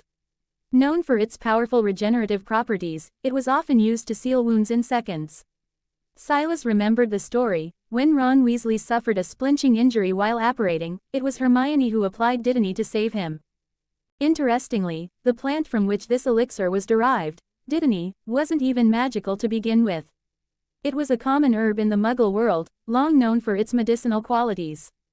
What gave it magical potency wasn't the plant itself, but how it was cultivated. According to the textbook, the distinction between an ordinary herb and a magical one often came down to how it was nurtured. Most magical plants had mundane counterparts found throughout the non-magical world. The difference was that magical herbs were imbued with magical energy, a result of specialized cultivation techniques. There were two primary ways magical plants came into being, naturally or through artificial cultivation. Natural magical plants were rare and typically grew in places saturated with magical energy, like the Forbidden Forest near Hogwarts or the depths of ancient elven woods. Artificial cultivation, however, was something wizards could control. The book outlined three primary methods. First, and most commonly, was through magical creature manure. Fertilizer made from creatures like mooncalves, dragons, or hippogriffs could trigger magical mutations in otherwise normal plants. This method was traditional, accessible, and effective, if you didn't mind the smell. Second was potion-based cultivation. This method required brewing special nutrient-rich potions and using them to irrigate the plants. It was fast and had a high success rate, but required knowledge of potion making, and the ingredients could be expensive or difficult to source. The third method was the most unique, infusing the plants with magic directly. A wizard could channel raw magical energy into a plant to encourage transformation. But this process was inefficient. It drained magical reserves quickly, required daily attention, and produced limited results. Because of its demanding nature, this method had largely fallen out of use in the modern wizarding world. However, Silas closed the book with a thoughtful smile. For him, this third method was perfect. After all, if he hoped to brew potions one day, he would need a steady supply of magical herbs, and that meant starting with cultivation. Originally, Silas had planned to leave Longbottom right after completing the sign-in, but the unexpected gift of the herbology textbook had changed everything. Longbottom was not only famous for its peaceful pace and expert farmers, but also for being the heart of pipeweed cultivation and trade in the Shire. The legendary Longbottom leaf was known throughout Middle-earth, favored by dwarves, rangers, and wizards alike. Even Gandalf himself was seldom seen without a wisp of smoke curling from his pipe. With that in mind, Silas visited a well-stocked pipeweed shop tucked between two round-doored homes. The air inside was rich with the earthy scent of dried leaves, and jars lined every shelf like ingredients in an apothecary. "I'll take a full pouch of Longbottom leaf," he said, placing a few silver coins on the counter. "It's for a dear friend, Bilbo Baggins." The shopkeeper, a plump hobbit with thick eyebrows and a stained apron, grinned. "You've got good taste, Mr. Wizard. Best blend we've got." As the pouch was packed and sealed, Silas leaned in casually. "By the way, do you happen to know where I might find Diddy plants?" The shopkeeper raised a brow, clearly puzzled. "Diddy plants? That wild herb? Folk here wouldn't touch it. Can't cook it, can't smoke it. Not much use, really." Still, he scratched his chin and pointed toward the east. "But if you're set on finding some, try the shaded valley beyond the eastern hills. Grows wild there. Damp, mossy ground, just what it likes." Silas offered a grateful smile. "Much appreciated." By the time he rolled out of Longbottom, his carriage was notably fuller. One side carried a carefully tied sack of Longbottom leaf for Bilbo, while the other held two small clay pots, each cradling a freshly transplanted Diddy plants.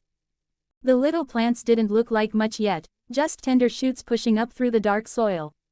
They drooped a bit, still recovering from the sudden change in habitat, but Silas was hopeful. In time, with the right care, they might blossom into something extraordinary.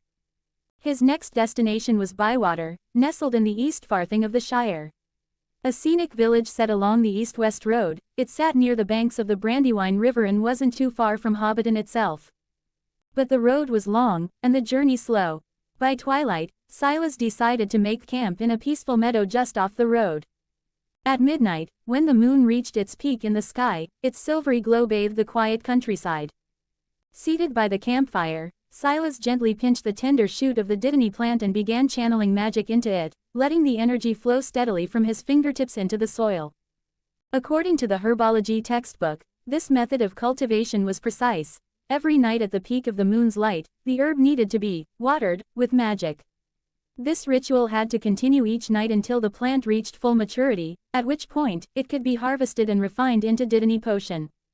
Remarkably, the book had noted this was one of the few potions that could be made without a wand or a cauldron. After several minutes of magical irrigation, the sprout perked up. Its leaves no longer drooped, and the green had deepened. It wasn't much, but Silas could feel it, a flicker of life, as if the plant had taken its first breath. Still, he knew this was only the beginning. For the next few months, he would need to repeat the same process night after night. It would be long, slow work. No wonder, he thought, so few wizards pursued this method. Compared to fertilizing with mooncalf dung or enriching soil with potion runoff, infusing a single herb with personal magic was both time-consuming and inefficient. In the wizarding world, magical farms measured their herb yields by the acre. Trying to cultivate them one plant at a time, by hand and magic alone, was like trying to boil an ocean with a candle. But Silas had no wand, no greenhouses, and no assistants. This quiet, meticulous way, this was the only path he had. By dawn, the carriage wheels clattered across the bridge into Bywater, the sky still tinged with shades of lavender and gold. The village lay along the Brandywine River, nestled where water transport was easy and well-used. Barges floated lazily on the currents, ferrying goods, and occasionally people across to the opposite banks near the East Farthing and the lands beyond. Having traveled through the night, Silas was exhausted. He headed straight for the floating log inn, a quaint landmark built partially on the water, its stilts rising from the riverbed like an old wooden dock house. As its name suggested, the inn bobbed ever so gently with the ripples of the Brandywine. As he stepped into the cozy front hall, the familiar shimmer of light greeted his vision. Hogwarts sign-in system. Location detected, Shire, Bywater, floating log inn. Would you like to sign in? Silas let out a small sigh and nodded. Sign in. Sign in successful. Congratulations, you've received the first year potions textbook, Magical Drafts and Potions. He raised a brow, took the book from his satchel, and flipped through it briefly. Then he closed it. It wasn't that he was disappointed. The book was undoubtedly valuable, containing formulas, ingredient combinations, and secrets passed down from master brewers, but it was a bit like receiving a gourmet recipe with no kitchen to cook it in. After all, making potions wasn't just a matter of tossing ingredients into a pot and stirring. The final transformation required precise magical control, and most critically, a wand to channel it. Without a wand, even with the rarest ingredients and the finest cauldron, the result would be nothing more than a foul-smelling, poisonous sludge. Silas sighed as he looked out the window. His 2 Diddy plant sprouts now sat peacefully on the windowsill, basking in the soft morning light. If he ever hoped to brew real potions, powerful ones, he'd need a proper wand. But crafting a wand was no simple feat. He couldn't just shove a basilisk nerve into a birch branch and expect results. If it were that easy, the Ollivander family wouldn't have held a 1,000-year monopoly over wand-making in Britain. 3 comments 0 vote. Buckland. Silas did not linger long in Bywater. After a single night's rest at the floating log inn, he set off again. The next morning, he boarded a small ferry at the riverside dock and crossed the Brandywine River to reach the Buckland region on the eastern bank. Naturally, he didn't leave behind his pony or his little carriage, both were carefully ferried across with him. Buckland lay nestled between the river and the edge of the old forest, forming the easternmost boundary of the Shire. It was a peculiar place, distinct in many ways from the rest of Hobbit society. The hobbits of Buckland were predominantly of the Brandybuck family. Sturdier and hardier than their kin across the river, they carried themselves with a certain vigilance and quiet strength. Perhaps it was due to their proximity to the shadowed woods, or the fact that they had more frequent dealings with the outside world, particularly with the nearby human settlement of Bree. Unlike most hobbits who delighted in barefoot comfort, Bucklanders often wore shoes, a practical choice in lands where brambles and dangers weren't so easily ignored. Their homes bore a touch of mannish design, their clothing stitched with foreign threads, marking them as open-minded, or at least practical, folk. Silas remembered something Bilbo had once told him. Long ago, the Brandybucks had crossed the Brandywine from the East Farthing and settled atop a hill now known as Brandy Hall. Over the generations, their numbers grew, and so too did their settlement. What began as one large dwelling blossomed into an entire region. Though Buckland was technically part of the Shire, it operated with a high degree of independence. Ruled by the Brandybuck family, it was more like a small, self-governed realm, with its own rules and customs, only loosely tied to the central authority of Michel delving. After disembarking, Silas climbed into his carriage once more and made his way toward Bucklebury, the heart and capital of Buckland.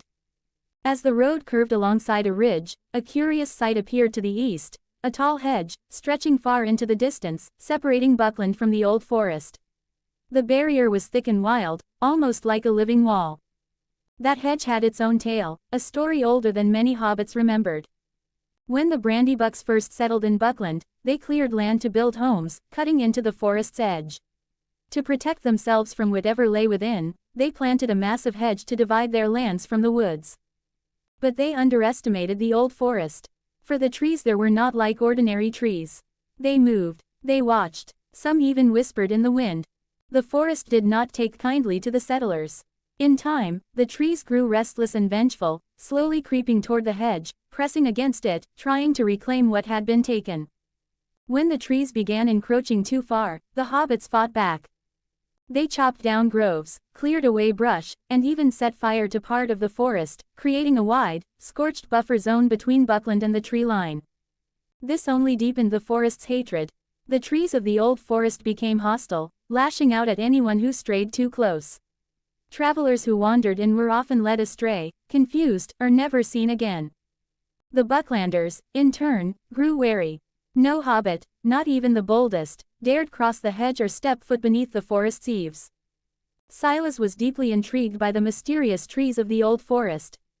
Though he still had no clear path to crafting a wand, he understood that wand-making involved two key components, the wood and the magical core. Cores were typically derived from powerful magical creatures, phoenix feathers, dragon heartstrings, unicorn hair. But the wand body, just as vital, came from trees imbued with magic. In the wizarding world, wandmakers usually selected trees that harbored bowtruckles, tiny, stick-like magical guardians, as these trees were known to yield powerful wand wood. But in Middle-earth, no such creatures existed. So if Silas ever hoped to craft his own wand, he would first need to find suitable wood. And the trees of the old forest, ancient and alive with thought and will, seemed like promising candidates. They could move, they could feel, and they most certainly were magical. Silas believed in preparation. He was certain that if he continued signing in at key locations, the Hogwarts system would eventually grant him the knowledge or tools to craft a wand. But when that time came, he needed to be ready. Collecting potential materials in advance was only prudent. The carriage rolled along the riverbank, following the winding course of the Brandywine. Several hobbit villages passed by in a blur of pipe smoke and garden hedges, until finally the road bent east and brought him to Bucklebury, the heart of the Brandybuck lands. Silas stepped down and looked up at the town before him, surprised by the sight. Built into the slope of Buck Hill, Bucklebury was ringed by a massive hedge wall on its eastern side, a living fortress meant to guard against the old forest's creeping roots. Most of the homes were constructed of sturdy wood, but at the very center of the town stood a majestic structure carved directly into the hill. Brandy Hall, a sprawling, tunnel-ridden mansion, it served as the ancestral home of the Brandybuck family and was the defining landmark of the region. Instead of heading for an inn, Silas reached into his pocket and unfolded a creased parchment. "Let's see, 35 Ferry Road," he mumbled to himself as he walked forward, eyes flicking between the note and the numbered doors carved into the hill. Eventually, his pony-drawn carriage came to a stop in front of a traditional smile. 35 Ferry Road, this is the place. Silas stepped down from his carriage, opened the garden gate, and made his way to the familiar round, green door at the front of the smile. Raising his hand, he knocked politely. "Coming," called a voice from inside. Moments later, the door creaked open, revealing a young hobbit with a mop of curly brown hair and a puzzled expression. "Who are you?" Bending slightly to meet the hobbit's gaze, Silas smiled warmly. "Good day. You must be Mr. Drogo Baggins. I'm Silas, a traveling wizard. Forgive the intrusion, I bring greetings from Bilbo Baggins. At the mention of Bilbo's name, Drogo's face lit up with recognition. Ah, of course, Bilbo wrote to me not long ago. He mentioned you might be visiting Bucklebury. Please, come in, come in. He stepped aside, waving Silas into the cozy smile. The home was quaint and warmly decorated, not unlike Bag End itself. Silas ducked under the low wooden beams and ornate chandeliers, mindful not to knock anything loose as he entered. As soon as they were settled, Drogo served him a plate of biscuits and honey cakes, still warm from the oven. While they sipped tea, Drogo eagerly asked about Bilbo, how he'd been, whether he was still hosting lavish dinner parties, and if he still insisted on talking to elves. Though they lived far apart, Drogo and Bilbo were cousins and had remained close over the years, writing letters now and then. Their bond was strong. What made this meeting even more meaningful to Silas was knowing Drogo's future. Though not yet married, Drogo would one day be the father of Frodo Baggins, the very hobbit destined to carry the One Ring. For now, however, there was no sign of Frodo, only a kind-hearted hobbit with a hunger for stories. When Drogo learned that Silas had journeyed through Great Hole, Tuckborough, Longbottom, and Bywater, his eyes sparkled with fascination. Hobbits seldom traveled beyond their own villages, and hearing of such adventures felt like peering into another world. So, naturally, he insisted Silas stay a few more days. Over the next several evenings, Silas enjoyed the hospitality of Bucklebury. Through Drogo's introductions, he was even invited to Brandy Hall, the ancestral home of the Brandybuck family in the heart of the Eastfarthing. When he arrived, the system greeted him once more. Hogwarts sign-in system. Location, Shire, Bucklebury, Brandy Hall. Would you like to sign in? Sign in. Sign in successful. Congratulations. You have obtained the first-year Defense Against the Dark Arts textbook, Dark Forces, A Guide to Self-Protection. Silas flipped through the thick book with a grin spreading across his face. The contents were just what he needed. The book offered more than mere knowledge about magical creatures like redcaps and werewolves. It also included a series of highly practical defensive spells: the Repelling Charm, Petrificus Totalis, Expelliarmus, the Obstacle Repelling Charm, Finite Incantatum, and the iconic Protega Shield Charm. A real wizard's arsenal. Silas closed the book with satisfaction. If he could master these defensive techniques, it would greatly enhance his survivability. 1 comments 0 vote. First visit to the Old Forest. At daybreak, a lone figure arrived at the towering hedge wall known as the High Hay, just beyond the borders of Bucklebury. The hobbits of Buckland, wary and proud residents of this eastern Shire frontier, had always viewed the Old Forest with deep suspicion. From the time they were children, they were warned never to set foot beyond the hedge, for tales of strange happenings, moving trees, and vanishing travelers were common. Centuries ago, to halt the creeping advance of the Old Forest, the hobbits planted a dense barrier of hawthorn and holly hedges. Over the years, this green fortification had grown into a vast living wall, stretching from the Brandywine River to the far banks of the Withywindle, curving for over 20 miles in a protective arc. Silas had heard the stories. He had read Bilbo's notes and heard Drogo's anxious warnings, but curiosity and purpose burned stronger than fear. He walked for miles along the hedge line, searching for an opening. But the high hay was flawless, impossible to climb and tightly sealed. With a resigned sigh, Silas reached to his belt and drew out 2 bone-handled knives. With a flick of his fingers, the knives sprang to life, spinning midair like enchanted saw blades.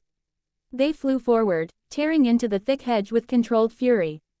Branches and brambles exploded in all directions, leaves spiraled into the morning light, and a tunnel began to form. He didn't stop until the spinning blades had carved a person-sized opening clear through the wall of thorn. Peering through the gap, Silas glimpsed the other side. Beyond the hedge lay a narrow strip of land, a no man's land, perhaps 100 feet wide. Not a single tree grew in that buffer zone.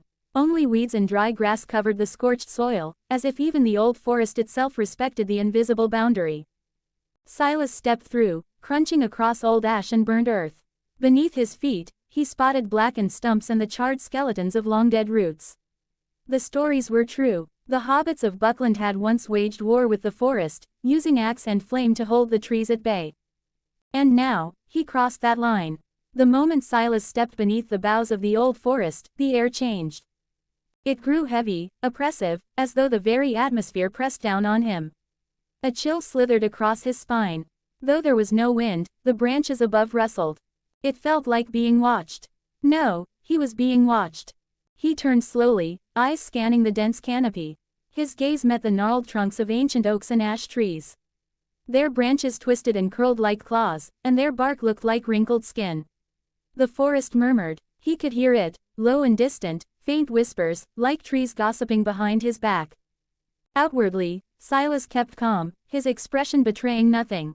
But within, he was alert, his magical senses stretched thin like spider silk, probing the shifting forest around him. Then, without warning, a thick branch cracked free above him, hurtling toward his head. Protega! With a sharp cry, Silas thrust his hand upward. A shimmering, translucent shield snapped into place just in time, the falling branch slamming against it with a dull thud before bouncing harmlessly to the forest floor. Ever since acquiring Dark Forces, a guide to self-protection, the shield charm had been the first spell Silas chose to master. It was one of the most reliable spells in the magical world, able to deflect both curses and physical attacks. But without a wand, casting it was a challenge even beyond what 7th years at Hogwarts faced. It had taken Silas nearly a full month of nightly practice before he could summon even a basic shield. And now, at last, it had proved its worth. The branch attack failed, but it had stirred something. The entire forest began to whisper louder. Trees creaked and shuddered, their boughs swaying without a breeze. Silas felt the weight of their hostility pressing in like a living wall. He took a deep breath. Fine, if that's how you want to play. The two bone-handled blades at his belt shot into the air with a flick of his wrist. Like humming knives, they darted toward a towering oak and a nearby pine, each one slicing cleanly through a thick, straight branch the size of a grown man's forearm. With a flick of his fingers, the severed branches were drawn back into his satchel. Just borrowing a few samples, Silas muttered. The forest roared in fury. The ground trembled as if stirred by some great beast. The two trees he had wounded groaned, their bark peeling away in sheets to reveal pulsing, sap-slick trunks. Thick roots erupted from the soil like serpents, slamming into the earth and flailing toward Silas with surprising speed. "Oh come on," he shouted as he bolted for the clearing. "It's just a branch or two. Don't be so dramatic." The forest didn't share his humor.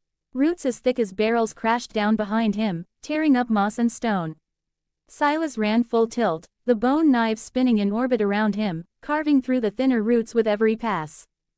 But the larger ones were too much. He raised his hand again. Locomotor mortis. A burst of magic shot forward, slamming into the nearest roots. To his surprise and delight, the roots seized up, stiffening, twisting around themselves into tangled knots like a spider wrapping prey. It worked. The leg-locking curse had worked, on a tree. Silas grinned, heart pounding. Didn't see that coming, did you? With the two massive trees still thrashing in rage behind him, he made his escape, leaping over the charred buffer zone, ducking back through the tunnel in the high hay, and collapsing onto the grass with a long, relieved sigh. Examining the oak and pine branches in his hands, Silas grinned. Though he was slightly disappointed that he hadn't triggered a new sign-in, obtaining potential wand materials from the mysterious old forest was still a significant reward. After roughly disguising the hole in the high hay hedge, he made his way back to Buckleberry, carefully cradling the branches. Once home at Drogo Baggins's cozy smile, Silas borrowed some woodworking tools and got to work. He stripped the bark, trimmed off uneven edges, and polished the wood until two smooth, straight sticks lay gleaming before him. He picked up the oak first, the straighter and more finely grained of the two, and channeled a small stream of magic into it. A warm tingle ran up his fingers. His eyes lit up with excitement. The flow of magic was a bit sluggish, but steady. For a piece of raw wood, it conducted energy surprisingly well. It wasn't perfect, but it was viable. Then he turned to the pine. As he released magic into the second wand-shaped stick, he felt it respond, though the magic moved even more sluggishly than with the oak. Still, it conducted. That was enough to confirm his theory. The trees of the old forest could be used to make wand bodies. Silas could hardly contain his excitement. He didn't yet have the knowledge or skill to craft a proper wand, but discovering viable materials was a step forward. Hope sparked inside him like a newly lit candle. Of course, the resistance he felt while channeling magic hinted at another truth: the wood wasn't his match. In the wizarding world, wands were deeply personal tools. Holly for Harry Potter, yew for Voldemort, elderwood for Dumbledore, each wand chose its wielder, and compatibility was vital. Using the wrong wood could weaken spells, or worse, lead to dangerous backfires. Oak and pine might be useful, but they clearly weren't ideal for him. So what was his true match? He recalled how diverse the old forest had seemed: oaks, ashes, beeches, blackthorns. Perhaps he'd return again, cautiously, to collect more samples and discover which wood resonated with him. But before that, he had another task to finish. His gaze drifted toward the 2 pots near the window, where the Dittany plants now stood tall and full. After more than a month of moonlit irrigation and nightly care, the young Dittany had grown to nearly a meter high, on the verge of magical maturity. That night, under a sky painted silver by the full moon, Silas knelt by the window, holding the stalks of the Dittany in both hands. He closed his eyes, letting his magic surge gently from his core into the roots. The plants pulsed in response. Their pale green leaves deepened in color, their stems straightened, and droplets of dew beaded along their edges. Then, suddenly, both stalks shimmered faintly, drawing the moonlight toward them in slow streams. They began to glow with a soft, silvery light. In moments, the Dittany had grown taller, their mature leaves exuding a strong, clean, herbal scent. 2 comments 0 vote. Huorns. The Dittany had finally matured. Silas gazed at the 2 tall, vibrant plants on his windowsill, their silvery green leaves swaying gently under the soft glow of the moonlight. But there was no hesitation in his heart.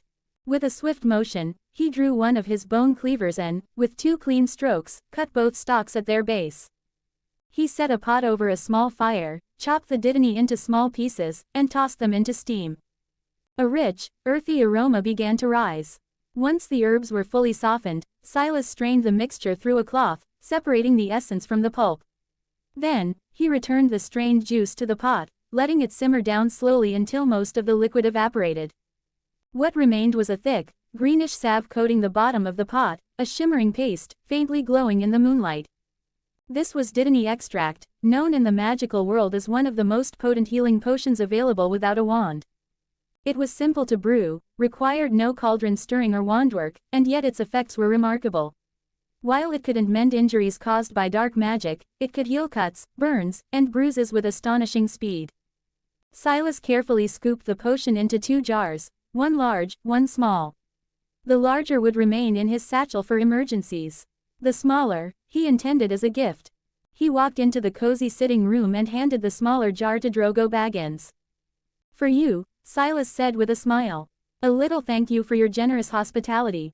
Drogo held the jar curiously. "What is it? Some kind of balm?" "A potion, for healing wounds," Silas replied. To demonstrate, he gently reached into the small animal cage and lifted out a plump field mouse. With a tiny blade, he made a careful cut on its back. The mouse squeaked and squirmed, blood beginning to well up along the incision. Drogo's eyes went wide in alarm. "Silas, what in the Shire are you doing to that poor thing?"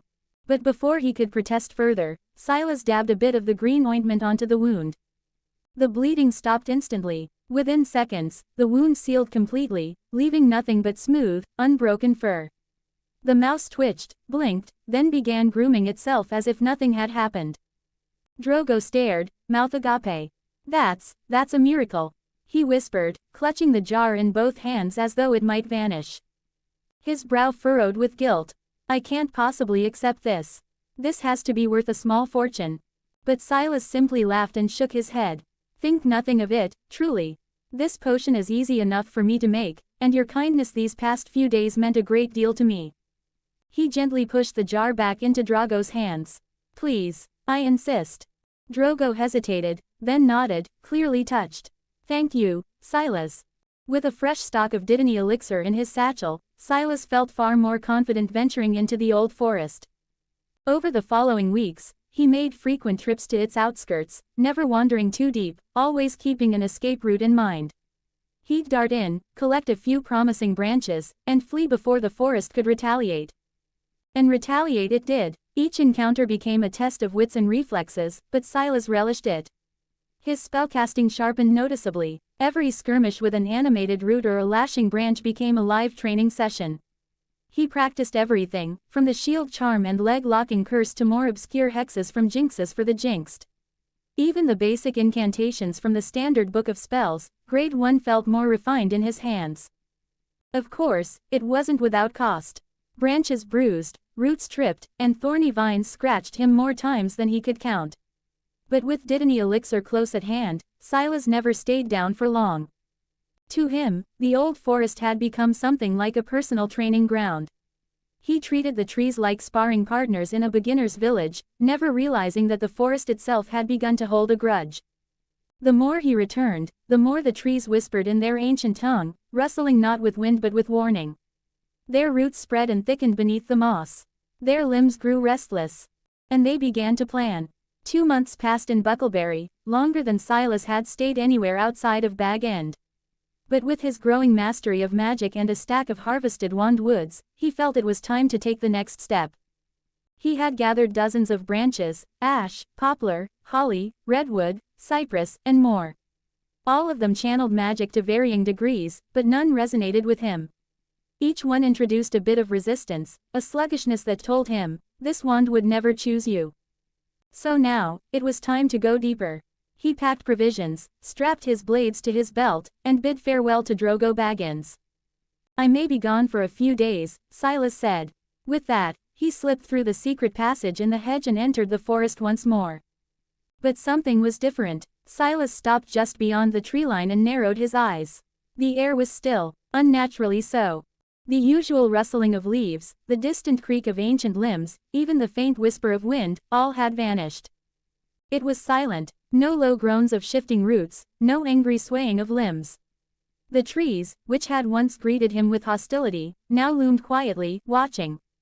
Too quietly. Silas pressed deeper into the old forest, though the system remained silent. He frowned. Was the old forest not a valid location? Or perhaps, he glanced ahead into the thick, looming wood, did he have to reach the forest's heart?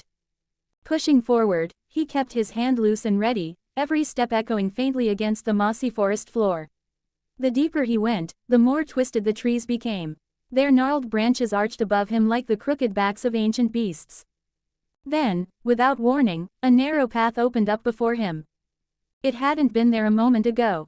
The trees had moved, clearly, purposefully. Their trunks creaked as they shifted aside, parting like curtains to form a corridor through the woods. Silas stopped at the path's mouth. He stared down it, brows furrowed. The air ahead shimmered faintly, as if holding its breath. Around him, the trees pulsed with barely contained hostility. Still, curiosity had its grip on him. He stepped forward. The moment his boot touched the new path, the trees behind him snapped shut. Thick trunks groaned as they pressed together, sealing his way out. Towering limbs locked overhead. The exit was gone. It's a trap. Before he could turn back, they came. Branches whipped through the air like clubs, cracking against the ground beside him. Roots burst up from the earth, writhing like serpents, aiming to trip, bind, or pierce him. Protega, Silas shouted. A translucent shield shimmered to life just in time to deflect a crashing blow. Locomotor mortis. The leg-locking curse struck a snaking root, freezing it mid-lash. It coiled in on itself helplessly.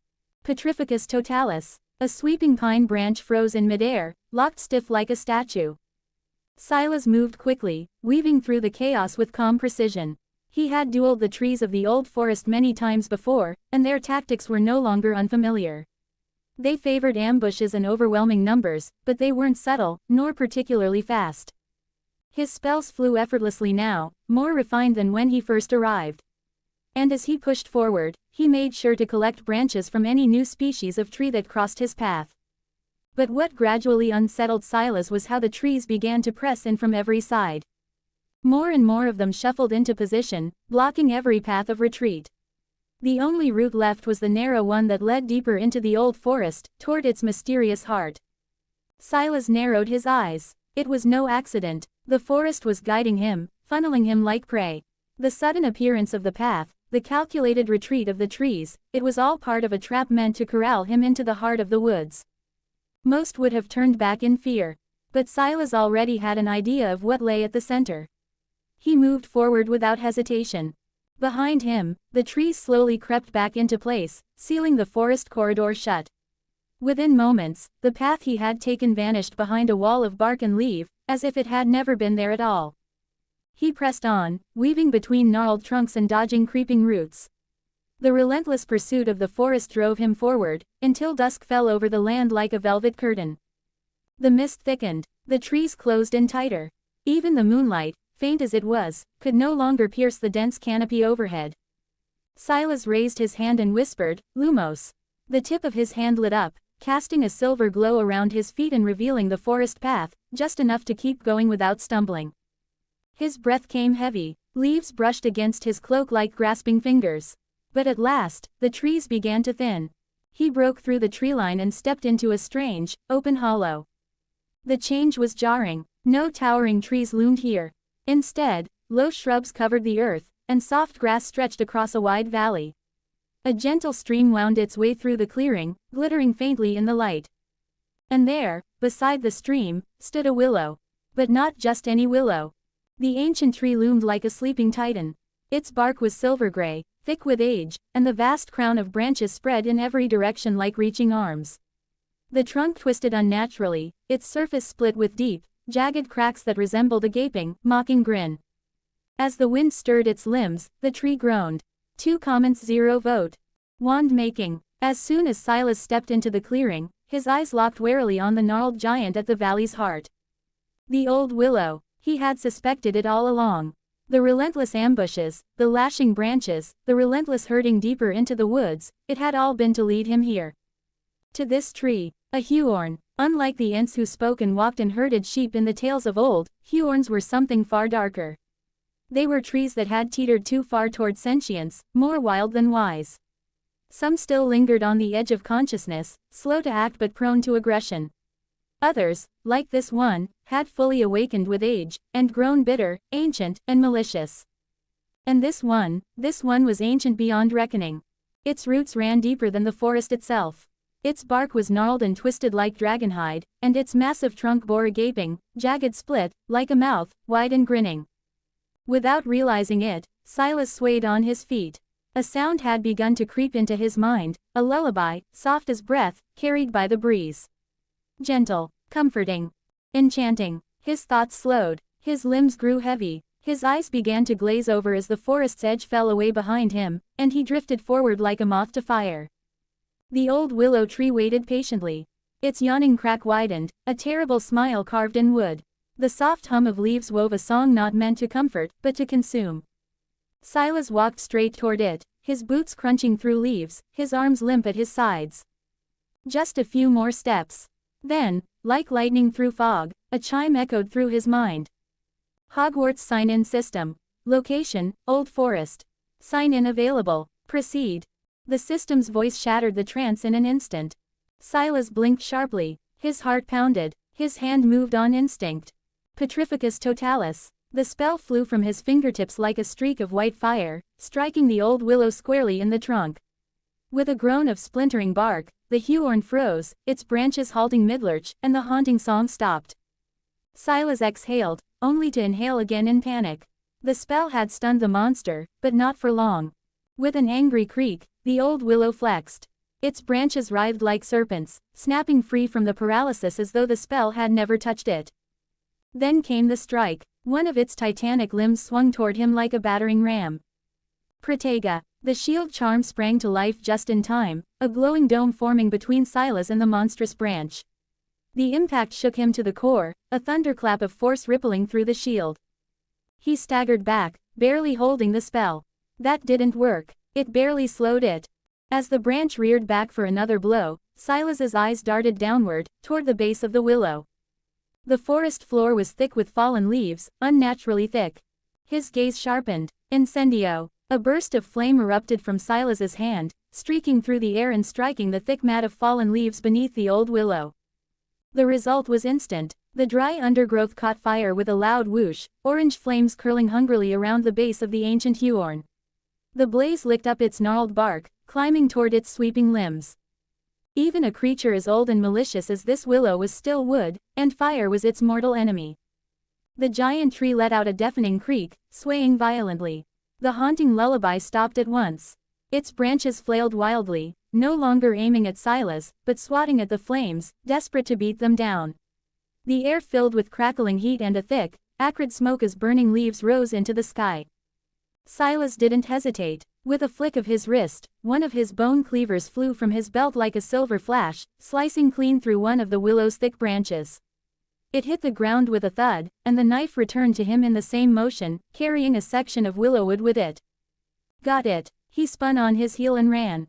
Behind him, the willow let out a groaning, furious roar, like stone grinding against stone. But Silas didn't stop to look back.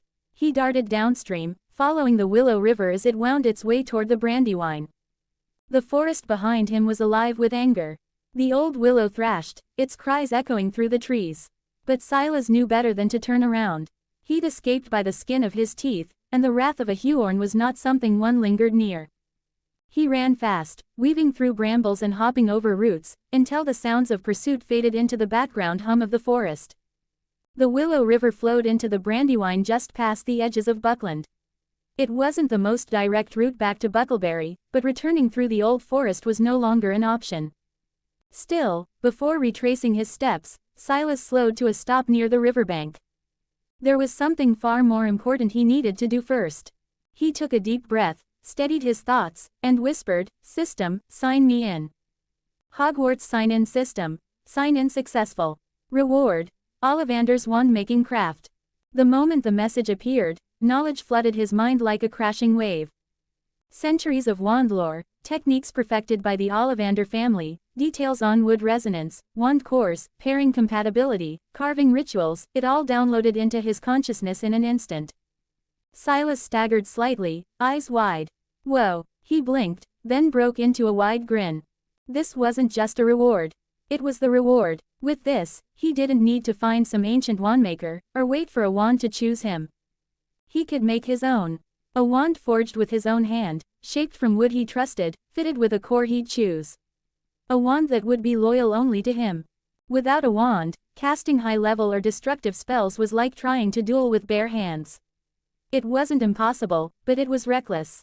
Take the Avada Kedavra curse, for instance.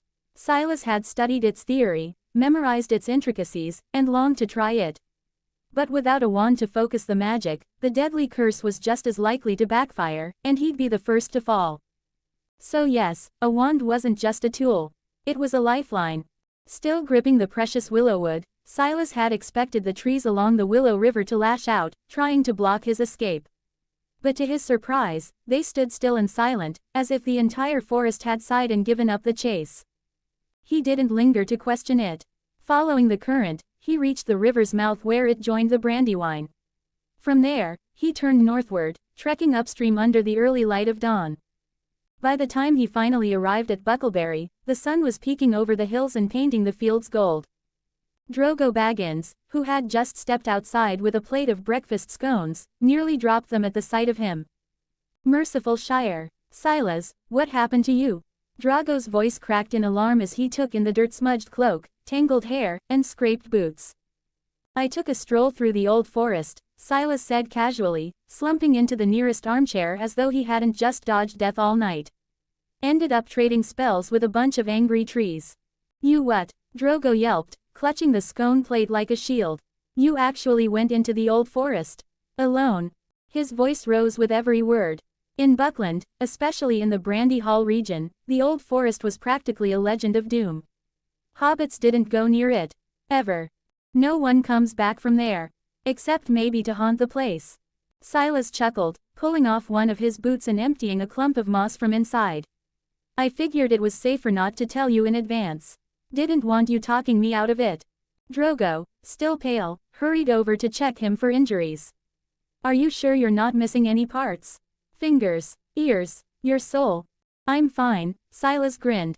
Really, in fact, I think the trees came out worse than I did. Once Drogo was satisfied that Silas was still in one piece, he finally relaxed enough to serve breakfast. Silas devoured it with enthusiasm, but rather than rest afterward, he headed straight to the workshop. There was something far more important than sleep. He had wand wood to test.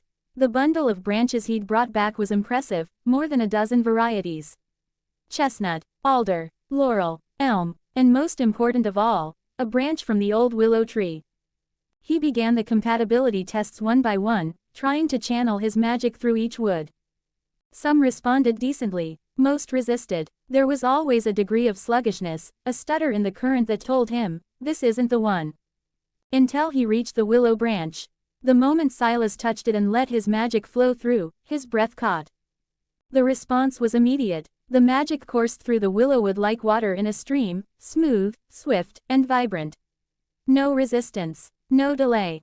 It was as if the wood had been waiting for him. A grin slowly spread across his face.